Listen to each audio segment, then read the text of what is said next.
Hello student, welcome to my Mathur's classes. मैं Mathur's classes से रेनू माथुर आपके लिए लेके आई हूँ important video. Employability skill subject है, आप सबको पता है। 25 क्वेश्चंस आते हैं, 50 नंबर का ये होता है और इसको पास करना सभी के लिए अनिवार्य है। तो 25 क्वेश्चन बहुत ही ईजी आते हैं। आप थोड़ी सी मेहनत करेंगे तो बहुत अच्छे नंबर आपके पास आ जाएंगे। और एम्प्लॉयबिलिटी स्किल्स एक ऐसा सब्जेक्ट है जो कोई भी ट्रेड के हो अपन तो सभी, चाहे डीजल के हो, चाहे आरएसी के हो, चाहे फिटर के हो, चाहे वेल्डर के हो, चाहे टर्नर के हो, चाहे इलेक्ट्रिशियन, चाहे वायरमैन, मतलब इंस्ट्रूमेंट मैकेनिक्स, इलेक्ट्रॉनिक्स, मतलब किसी भी ट्रेड से आप हैं तो सेकेंड ईयर में अगर है तो सेकेंड ईयर का ये क्वेश्चन पेपर सेम आता है। फर्स्ट ईयर है तो फर्स्ट ईयर का भी कॉमन आता है। मैं फर्स्ट ईयर की भी क्लासेस ले रही हूँ और सेकेंड ईयर की भी ले रही हूँ, तो आप ज़्यादा से ज़्यादा बेनिफिट उठाइए। इससे पहले मैंने पार्ट 1 दिया था सेकेंड ईयर का और आज अपन पार्ट 2 कर रहे हैं। चैप्टर का नाम है कम्युनिकेशन स्किल, संचार कौशल। संचार कौशल मतलब आपको पता है कम्युनिकेशन, मतलब किसी भी चीज़ का कम्युनिकेशन अच्छा होगा ना तो आगे से आगे अपन अच्छा काम करेंगे। अगर अपना कम्युनिकेशन भी सही नहीं होगा तो कार्य करने में बहुत बाधा आएगी, गलत काम भी होगा। तो ये इसके लिए इम्पोर्टेंट क्वेश्चंस है, आप देखिए। निम्न के आधार पर ही क्वेश्चंस है। आपको पता है सीबीटी एग्ज़ाम होने वाला है और उसमें एमसीक्यू ही क्वेश्चंस आते हैं। तो पहला क्वेश्चन है, निम्नलिखित में से किसके अनुसार संचार वह प्रक्रिया है जो समानता को बढ़ाती है? दो या दो से अधिक व्यक्तियों के मध्य सूचनाओं और संदेशों का विचार का आदान प्रदान क्या कहलाता है? संचार कहलाता है। तो ये क्वेश्चन है, निम्नलिखित में से किसके अनुसार संचार वह प्रक्रिया है जो समानता को बढ़ाती है? डेनिस मैक्सवेल है वैज्ञानिक, उन्होंने ये बात कही है। तो इसका बी उत्तर सही है। नेक्स्ट क्वेश्चन आ गया, कम्युनिकेशन शब्द की उत्पत्ति किस भाषा से हुई है? तो कम्युनिकेशन की उत्पत्ति किस भाषा से हुई है? कम्युनिकेशन अपन को किसको कम्युनिकेशन किस में कहते हैं? इंग्लिश में कहते हैं और हिंदी में इसको क्या कहते हैं? संचार या संप्रेषण। ठीक है, तो इसकी जो भाषा हो गई वो कौन सी हुई? लैटिन भाषा में हो गया। तीसरा क्वेश्चन आ गया, संचार मदद करती है, कम्युनिकेशन है जो मदद करती है, किस में मदद करती है? निर्णय लेने में, समन्वय स्थापित करने में, मनोबल बढ़ाने में या उपरोक्त सभी। तो इन सभी के लिए ये सही है। नेक्स्ट क्वेश्चन आ गया कि भाई मनुष्य एक सामाजिक प्राणी है, उक्त वाक्य किसने कहा? अब ये जो मनुष्य एक सामाजिक प्राणी, ये आप सबको पता है, आप छोटी क्लासों में भी है, इसका पूरा एक चैप्टर था, आप पढ़ के आए हैं। तो ये कह रहा है कि मनुष्य एक प्राणी है, ये वाक्य किसने कहा? किसने कहा? अरस्तु ने कहा। किसने कहा? अरस्तु ने। नेक्स्ट क्वेश्चन आ गया, भावात्मक बुद्धिमत्ता विचार से संबंधित विद्वान है, कौन है? अरस्तु भी है और डेनियल गोलमैन भी है। तो इसका उत्तर हो गया A and B. Next question आ गया, निम्नलिखित में से कौन सकारात्मक भावना नहीं है? तो भय है जो सकारात्मक भाव नहीं है। नेक्स्ट क्वेश्चन है, भावात्मक बुद्धिमत्ता के कितने प्रकार होते हैं? भावात्मक बुद्धिमत्ता के 2 प्रकार होते हैं। ठीक है। नेक्स्ट क्वेश्चन आ गया, साक्षात्कार के समय कौन सा कार्य नहीं करना चाहिए? इंटरव्यू देने जाते हैं, साक्षात्कार यानी कि इंटरव्यू देने जाते हैं, तो मैंने पहले भी बताया था कि अपन को क्या क्या करना चाहिए। अब ये क्वेश्चन में ये है कि कौन सा कार्य नहीं करना चाहिए। पहला है आत्मविश्वास बनाए रखना चाहिए। दूसरा है रिज्यूम में लिखी हुई बातों को बार बार दोहराएं। सूचना को तथ्यात्मक रूप से नहीं सही बताएं और धन्यवाद के साथ अभिवादन करें। तो सही उत्तर हो गया, रिज्यूम में बार बार जो बातें लिखी हुई इसको बार बार नहीं दोहराना चाहिए। नेक्स्ट क्वेश्चन आ गया, कर्मचारी के उस व्यवहार पर केंद्रित होता है जो भविष्य में उसके प्रदर्शन में वृद्धि करता है। तो इसका सही हो गया सकारात्मक प्रतिपुष्टि।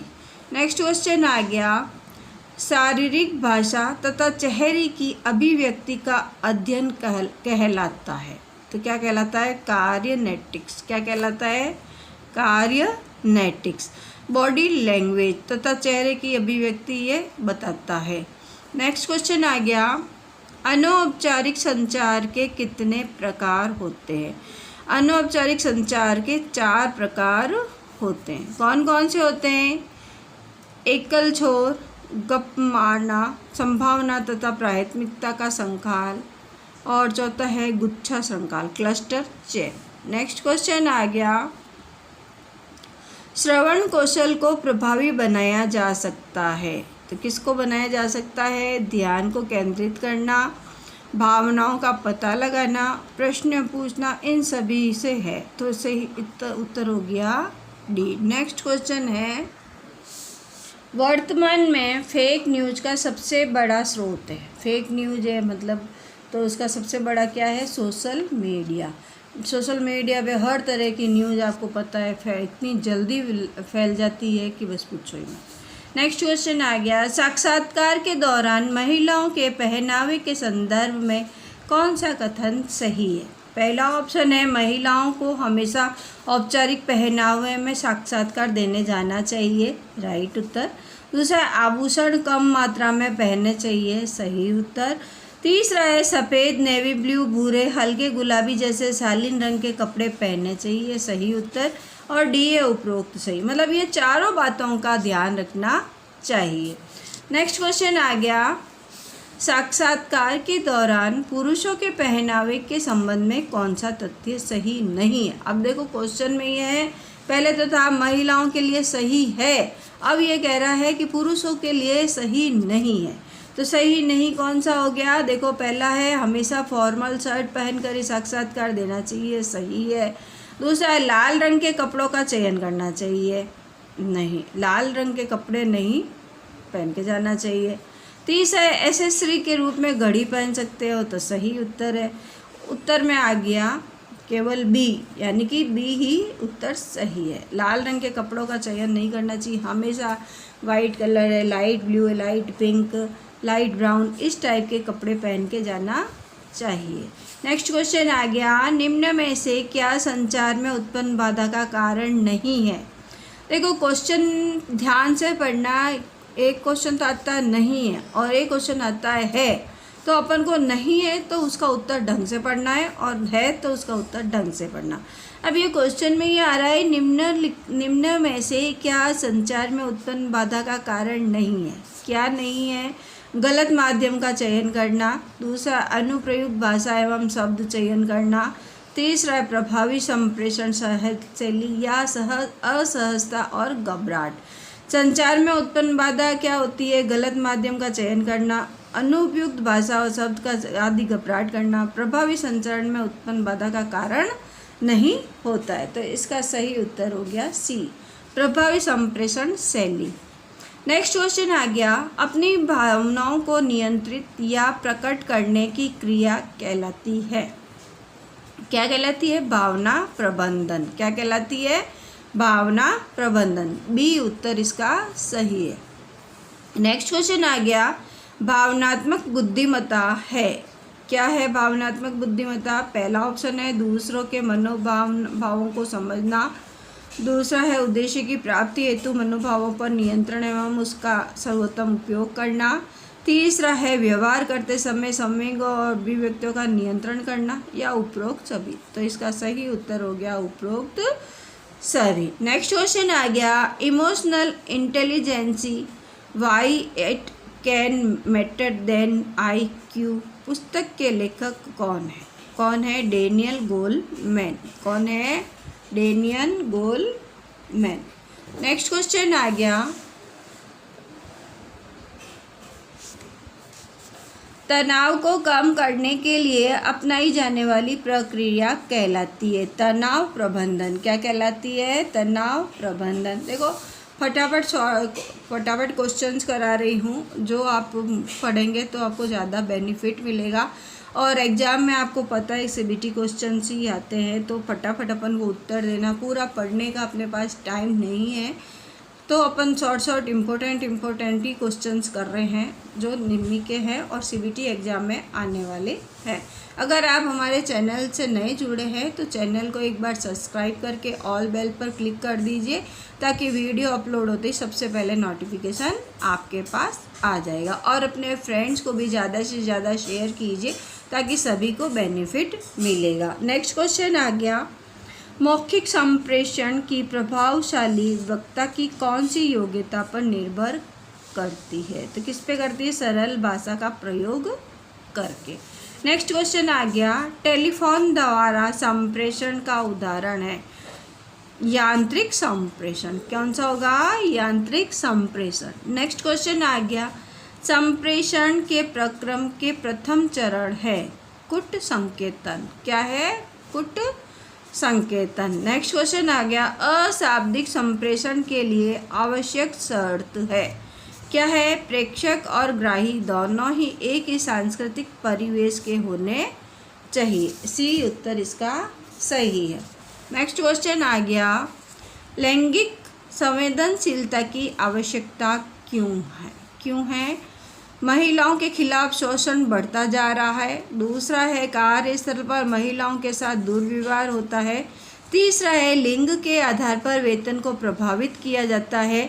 चौथा है, उपरोक्त सभी। तो इसका सही उत्तर हो गया डी। नेक्स्ट क्वेश्चन हो गया, निम्नलिखित में से कौन सोशल मीडिया के अंतर्गत आता है? अब सोशल मीडिया के अंतर्गत कौन आता है ये तो आप सबको पता है, बहुत इजी क्वेश्चन है। तो एम्प्लॉयबिलिटी स्किल है ना, इसके अंदर बहुत इजी क्वेश्चंस आते हैं तो अपन उसको आराम से कर सकते हैं। कई क्वेश्चन तो फुल वेव के भी आ जाते हैं, फुल मतलब मीनिंग बताना। तो अब ये पूछ रहा है सोशल मीडिया में कौन? तो सोशल मीडिया में आप सबको पता है, फेसबुक आता है, व्हाट्सअप आता है, इंस्टाग्राम आता है, यूट्यूब आता है, टिकटॉक आता था पहले, अब नहीं आता है टिकटॉक, और ये आता है स्नैपचैट आता है। मतलब ये तो बहुत सोशल मीडिया का हो गया। तो अभी इसमें क्वेश्चन में 4 ऑप्शन दिए हैं, चारों ही सही है। फेसबुक भी है, ट्विटर भी है, इंस्टाग्राम भी, उपरोक्त सभी। तो इसका डी उत्तर है उपरोक्त सभी। नेक्स्ट क्वेश्चन आ गया, प्रभावी संचार के लिए है। अब देखो क्वेश्चन आपके ये अब आ रहा है निम्मी ऑनलाइन प्रश्न बैंक। अब आपके जो एग्ज़ाम में क्वेश्चन पेपर आता है हिंदी और इंग्लिश दोनों में ही आता है। तो आपको इंग्लिश समझ में नहीं आती तो आप हिंदी में भी पढ़ सकते हैं, और हिंदी समझ में नहीं आती तो इंग्लिश भी पढ़ सकते हैं। अब पहला क्वेश्चन 27वां क्वेश्चन है, प्रभावी संचार के लिए होता है। क्या होता है?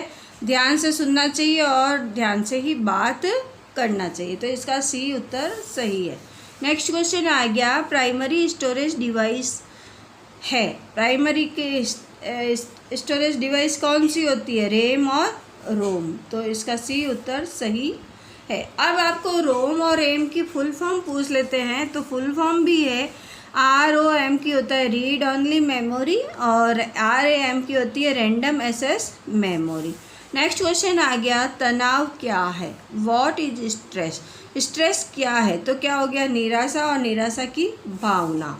नेक्स्ट क्वेश्चन आ गया, घर पर परिवार के सदस्यों के बीच बातचीत या कर्मचारियों के बीच आकस्मिक बातचीत कहलाती है। क्या कहलाती है? अनौपचारिक संचार। ठीक है। नेक्स्ट क्वेश्चन आ गया, फैक्ट्री अधिनियम में पेश किया गया था। फैक्ट्री अधिनियम है 1948 में पेश किया गया था। अब ये निम्मी के क्वेश्चन हैं, आपके चैप्टर वाइज नहीं है तो भी इम्पोर्टेंट क्वेश्चन है। आप इसको पूरे को वीडियो को देखिए, पूरा वीडियो देखिए, अच्छे से समझ में आएगा। नहीं समझ में आता है तो आप कमेंट बॉक्स में कमेंट करके ज़रूर बताएं कि आपको हमारे क्वेश्चन से समझ में नहीं आ रहे। नेक्स्ट क्वेश्चन आ गया, जब एक कार्यकर्ता द्वारा सर्वोत्तम उत्पादन लाने में योगदान दिया जाता है, उपलब्ध संसाधनों का उपयोग करते हुए कार्य करता है। कौन से होते हैं? उत्पादक कार्यकर्ता कहलाते हैं। नेक्स्ट क्वेश्चन आ गया कि पेशकश करके उत्पादकता बढ़ाई जा सकती है। किसकी उत्पादकता बढ़ाई जा सकती है? प्रशिक्षण और जॉब साइट के अनुभव की उत्पादकता बढ़ाई जा सकती है। नेक्स्ट क्वेश्चन आ गया, हाथों को कटने, जलने या हानिकारक तरल पदार्थ से बचाते हैं। कौन बचाते हैं? ग्लोव्स। कौन बचाते हैं? ग्लोव्स। अब देखो ये निमी CBT एग्जाम के क्वेश्चन बैंक है, इसमें कोई ज़रूरी नहीं है, एक चैप्टर वाइज है तो ये आगे पीछे भी क्वेश्चन है, तो आप पूरी वीडियो, आप यूँ मत सोचना है कि चैप्टर सेकंड है तो इसके क्वेश्चन क्या करें, तो आप पूरे क्वेश्चंस पढ़ेंगे तो भी आपको समझ में आ जाएगा। नेक्स्ट क्वेश्चन आ गया, इनमें से कौन इंटीरियर डिजाइनों के लिए ITI के बाद प्रवेश स्तर की नौकरी नहीं है? किसकी नौकरी नहीं है? स्पेशलिस्ट की नौकरी नहीं होती है, बाकी सबकी नौकरी होती है। नेक्स्ट क्वेश्चन है, गुणवत्ता प्रबंधन प्रणाली समस्या का समाधान के लिए कुछ उपकरणों का उपयोग करती है, निम्नलिखित में से कौन उनमें से एक नहीं है? कौन सी नहीं है? 4D और 4S तरीके, सी इसका उत्तर सही है। नेक्स्ट क्वेश्चन आ गया, ISO स्टैंड फॉर। ISO का मतलब मैंने आपको कहा ना, कई क्वेश्चन तो फुल फॉर्म के भी आ जाते हैं और बहुत इजीली अपन उसका उत्तर बता सकते हैं। इंटरनेशनल ऑर्गेनाइजेशन स्टैंडर्डाइजेशन, अंतर्राष्ट्रीय मानकीकरण संगठन। नेक्स्ट क्वेश्चन आ गया, BIS स्टैंड फॉर। BIS का पूरा नाम क्या है? ब्यूरो ऑफ इंडियन स्टैंडर्ड, ए इसका उत्तर सही है। नेक्स्ट क्वेश्चन आ गया, व्यावसायिक विचार चाहिए। व्यावसायिक विचार चाहिए कौन सा है? इसका सही उत्तर हो गया, किसी की समस्या का समाधान करना चाहिए। नेक्स्ट क्वेश्चन आ गया, सोशल मीडिया में हम अपनी भावनाओं और भावनाओं को व्यक्त करने के लिए का उपयोग करते हैं, इमोजी। सोशल मीडिया में कोई भी मैसेज करते हैं तो अपन इमोजी ज़रूर लगाते हैं।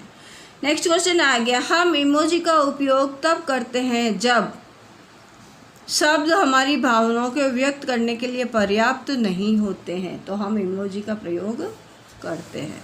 नेक्स्ट क्वेश्चन आ गया, जब हम परिस्थितियों या विशेष लोगों के साथ दृढ़ता से महसूस करते हैं या प्रक्रिया करते हैं तो हम अपने का उपयोग कर रहे हैं। किसका उपयोग कर रहे हैं? इमोशंस का उपयोग करते हैं। नेक्स्ट क्वेश्चन आ गया, इट इज इम्पोर्टेंट टू। यह महत्वपूर्ण है। क्या महत्वपूर्ण है? भावनाओं को स्वीकार करें, समझें और प्रबंधित करें। नेक्स्ट क्वेश्चन आ गया, देखो 44 क्वेश्चन अपन ने कर लिए हैं।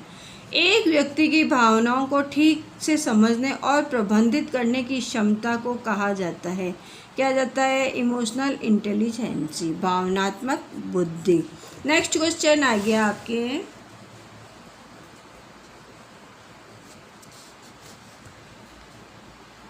उच्च भावनात्मक बुद्धि वाले व्यक्ति के पास क्या होना चाहिए? वो बहुत सारे सकारात्मक गुण होने चाहिए। नेक्स्ट क्वेश्चन आ गया, जब हमारे साथ कुछ अच्छा होता है तो हमें लगता है, क्या लगता है? खुशी जैसे सकारात्मक भावनाएं लगती है। नेक्स्ट क्वेश्चन आ गया, भावनाओं को प्रबंधित करने के लिए पहला कदम है, क्या है? भावनाओं को स्वीकार करें और समझें। नेक्स्ट क्वेश्चन आ गया, जब हम अपनी भावनाओं को व्यक्त नहीं करते हैं तो हम समाप्त हो सकते हैं, खुद को और दूसरों की भावनाओं को चोट पहुंचाकर। नेक्स्ट क्वेश्चन आ गया, स्वयं को अभिव्यक्त करने से खाली जगह में सहायता मिलती है, क्या मिलती है? नकारात्मक भावनाओं से निपटने के उपाय खोजने के लिए। ये आपका ये उत्तर सही है। नेक्स्ट क्वेश्चन आ गया, औपचारिक रूप से अपना परिचय देने की प्रक्रिया को क्या कहते हैं? तो सेल्फ इंट्रोडक्शन। नेक्स्ट क्वेश्चन आ गया, एक अच्छा आत्म परिचय एक बनाने में मदद करता है, बढ़ती हियरिंग। सेल्फ इंट्रोडक्शन नौकरी की भर्ती में आपको पता चलता है कि सेल्फ इंट्रोडक्शन कैसे देना चाहिए, क्या करना चाहिए। सभी कोर्स पूरा होने पर जॉब के लिए खोज करते हैं, क्या करते हैं? Search for jobs. Next question आ गया, TI प्रशिक्षु उद्योग के पेशेवरों से मिले के दौरान होता है। TI training meet industries professional during. तो इसका ऑप्शन सही हो गया इंटर्नशिप और शिष्यता। इंटर्नशिप अपन को करनी चाहिए। नेक्स्ट क्वेश्चन आ गया, अच्छा आत्म परिचय बनाने में मदद करता है, कौन मदद करता है? अच्छा सकारात्मक प्रभाव। तो आज अपन ने ये 54 क्वेश्चंस किए हैं सेकेंड ईयर एम्प्लॉयबिलिटी स्किल्स के। तो आप इन 54 क्वेश्चंस को अच्छे से याद करें। इसमें निम्मी के भी क्वेश्चंस हैं जो एग्ज़ाम में आए हुए हैं, तो आप पूरी ज़्यादा से ज़्यादा फ़ायदा उठाएं। फ्री में है, आपको कोई पैसा नहीं लग रहा है। यूट्यूब तो आप चलाते ही हैं, और यूट्यूब पे सबसे बड़ा एक फ़ायदा है, क्लास में अपन पढ़ते हैं ना, तो एक बार पढ़ लिया, जब पढ़ते हैं तब अपन को चीज़ समझ में आ जाती है। फिर जब अपन 2 दिन बाद या रात को भी अपन सोचते हैं कि आज अपन ने क्या पढ़ा, तो उसमें अपन भूल जाते हैं। पर यूट्यूब एक ऐसा साधन है पढ़ाई का, जिसके अंदर अपन कभी भी किसी भी वक्त इसको चला के अपन वीडियो देख सकते हैं, या क्या पढ़ा है ये भी अपन देख सकते हैं कि भाई आज अपन ने ये पढ़ा था तो ये इसका कैसे पढ़ा, क्या करा। तो आपका फ्री में है, आपका कोई पैसा नहीं लग रहा है यूट्यूब पे पढ़ने का, तो आप ज़्यादा से ज़्यादा इसका बेनिफिट उठाइए। नेक्स्ट मिलेंगे नेक्स्ट वीडियो में।